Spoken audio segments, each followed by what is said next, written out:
Hey everyone, as you guys can see, I got another unboxing for you. This one took a while to get to me, took about a week, even though, as you guys can see, priority mail. Not quite sure why it took so long, but the guy pretty much had the delivery confirmation the next day after purchase, and for some reason it just took a week for it to get here. I don't know what went on with the post office. I know that yesterday was what's it called, Veterans Day, so for some reason it just took extra long. But anyways, just wanted to show you guys a little bit of a update. Put a little work into this. I believe it's the LFC knife. Basically, all I did was I just kind of cleaned up the liners a little bit, and for some reason it's been a little bit of a bad week. As you guys can see, I split my thumb pretty good, pretty wide open. While I was doing that, the sandpaper ended up slipping, kind of just popped out while I was going back and forth trying to get all the rust out of there and everything. And my hand slid forward right across that blade, and this blade is super sharp. So but there's a little bit of work. Didn't really put any work into the bolsters or anything. I just wanted to see how this wood would clean up.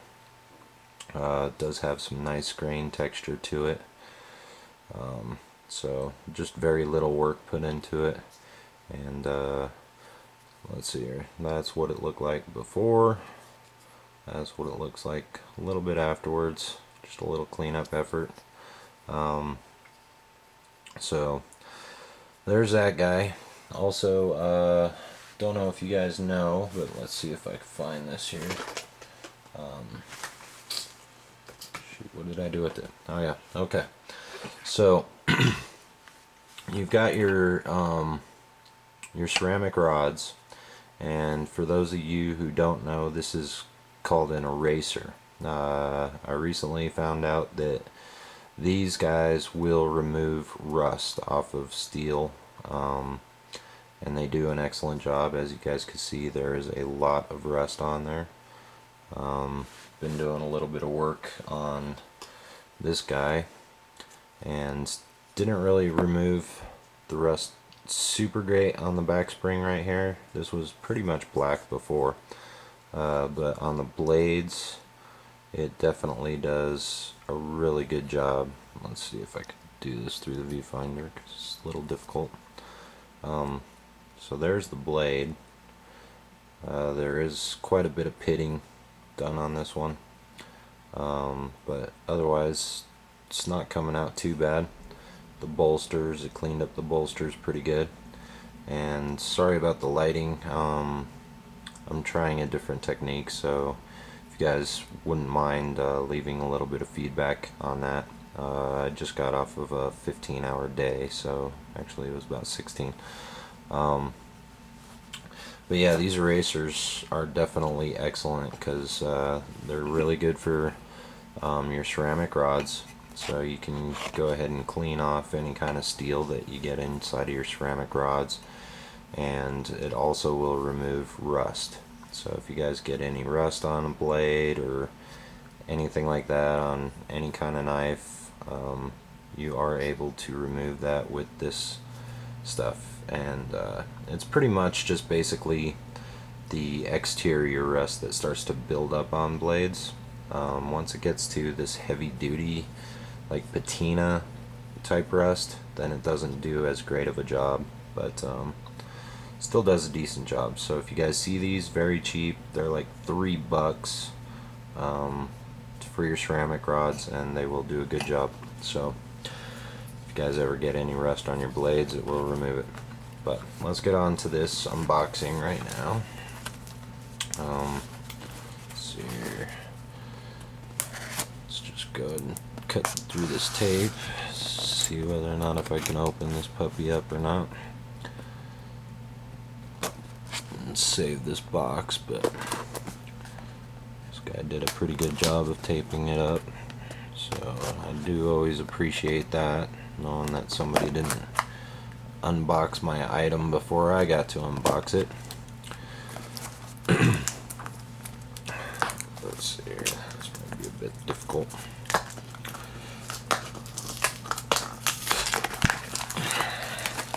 Not too bad.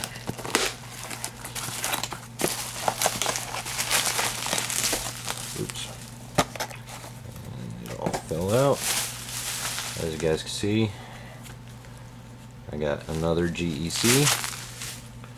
Let's set that out of the way so I don't split myself open with it again. And this one is model number 23 with the burnt stag. This is an 08 model, and it is extremely heavy and lopsided. So let's see what we got in here. And we do have a card, so that's a good thing. You guys should get one of these cards with each one of your Great Eastern cutleries that have pretty much a serial number, the date it was born, and all that other nifty stuff. So let's see. Got this at a fairly reasonable price, and there it is. Wow, that is a beast of a knife. There's your 08 right there. Let's see, where's my polish rag? If I could get it out of there.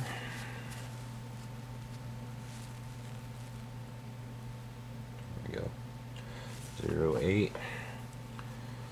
And that's the size of it in my palm. That's just a beast of a knife. There's my Burke.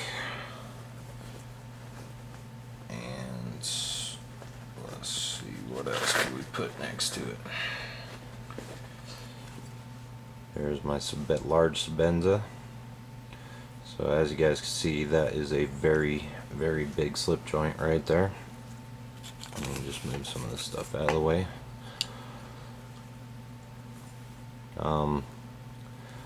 Something like this will typically run you with burnt stag or genuine stag, either way, typically around 150 to 180 for these guys brand new. Depends upon where you get them. I actually got this at a pretty good price with the shipping. Here's my Strider S&G.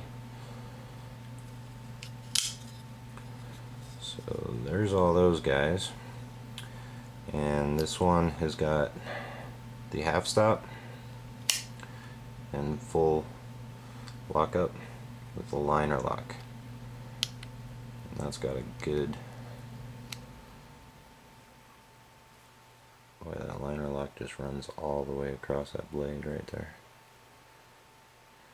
Now, as you guys can see, I'm witnessing this for the first time, as you guys are too, so I don't know if you guys can quite tell with this light difference, but it's almost like it's got like a T-bar, because there's the tang of the blade right back there. Let's see here if I can get my flashlight out.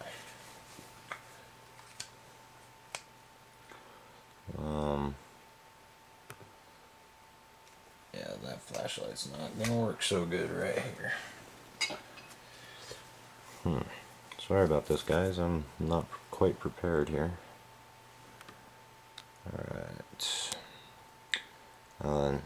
That is the back of the tang right there, and then that bar kind of comes up over the tang, as well as it looks like it's got a backstop just like a regular normal liner lock. Definitely extends all the way across the blade. Good solid lockup. Let's see if this one's got any blade play. It's got a little very slight side to side. I don't know if that's actually I think it might just be the blade moving, or it could be the liner lock that I'm feeling. But definitely good lockup with that, because there's no way that puppy's getting closed. I mean, I'm putting a ton of force. Let's see here. How could I do this here so that I could show you guys? So there's the amount of force, ton of force, and that puppy's not budging. When I described that the numbers of how many are produced on these ones in particular, there's your number right there. Great Eastern Cutlery. It's got the Northfield and Northfield. Let's see here. Tudisville Ironworks, model number 23.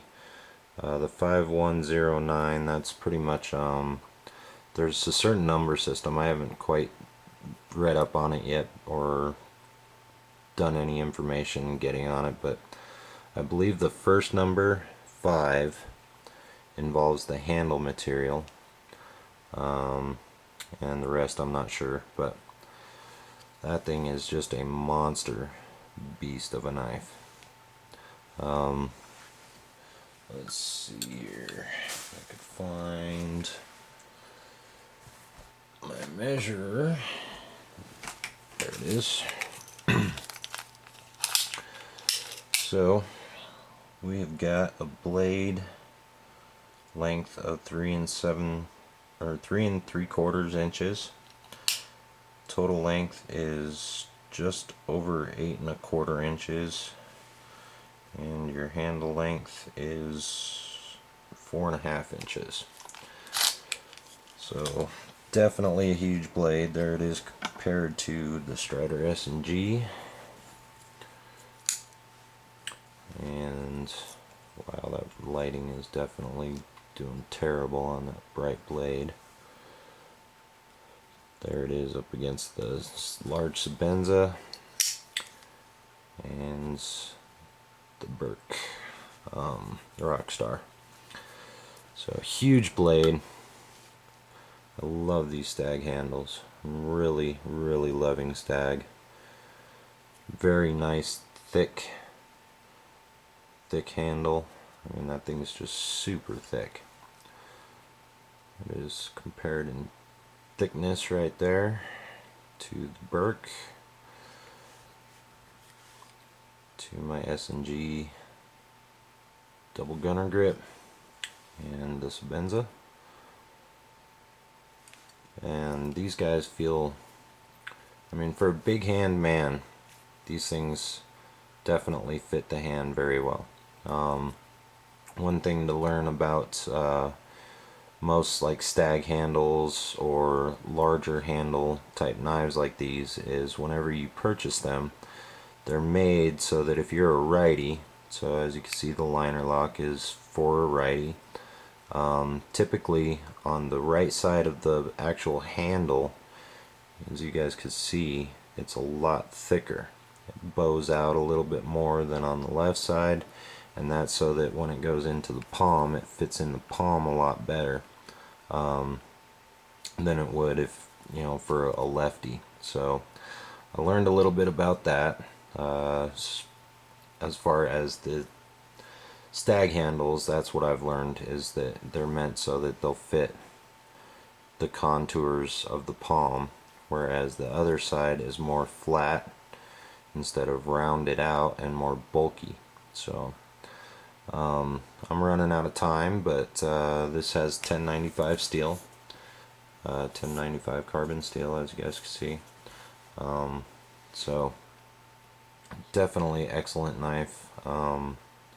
I'm loving GEC knives. These things are phenomenal, and I really don't trust these liner locks or GEC's back spring with the whole liner lock thing. I mean, I've seen Doggo Running do it. He'll put his thumb like at the very far end, push across the liner lock, and then bring the blade up with his finger. So I mean, I've cut myself enough this week, guys, so sorry, can't really show that, but nice lockup or closing, and there's the blade centering, and I am out of time. Have a good night.